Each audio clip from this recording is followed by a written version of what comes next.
Tugiye kwiga ingombajwi. Ingombajwi R. Mu mweru ntabwo ari uku, ni R. Urayibona? Ugira gutya, gutya. Turiga ingombajwi N.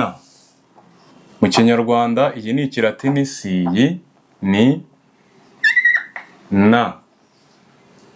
Uri kuyibona? N. Inyajwi zo turazizi, ubwo tumenye R na N, reka twandike ngo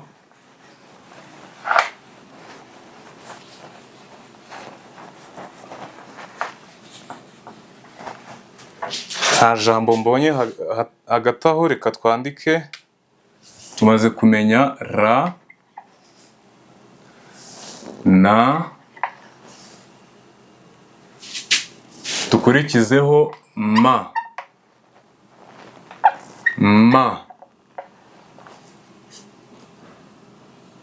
Dukurikizeho T.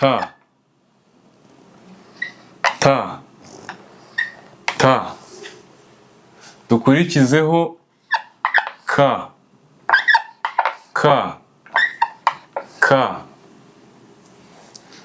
Ubwo tumaze kumenya rero izi zo, twakwandika ngo amakakama, amatama. Tugiye kwandika amagambo mu Kinyarwanda ucurika akisubiramo, kuko inyajwi zo mwarazimenye.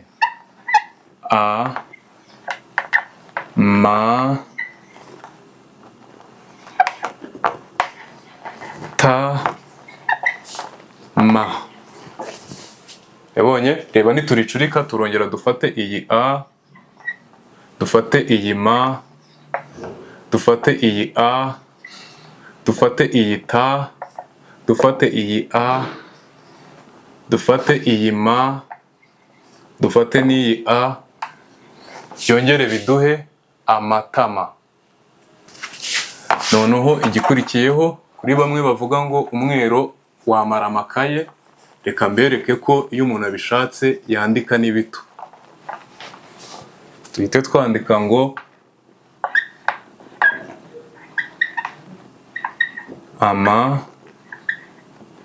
amatama. Murabibona? Twizera na, ma, ta. Mwibuke ko na ba muyizi, iba ni iyi,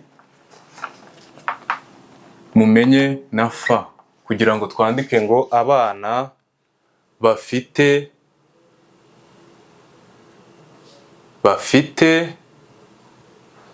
Imana, bafite amata.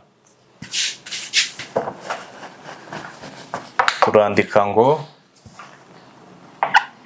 a, ba, na, ba, fa ni iyi, i ni iyi nyine, bafite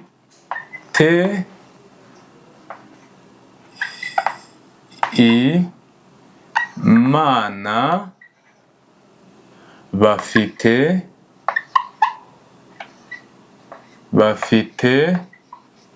amata.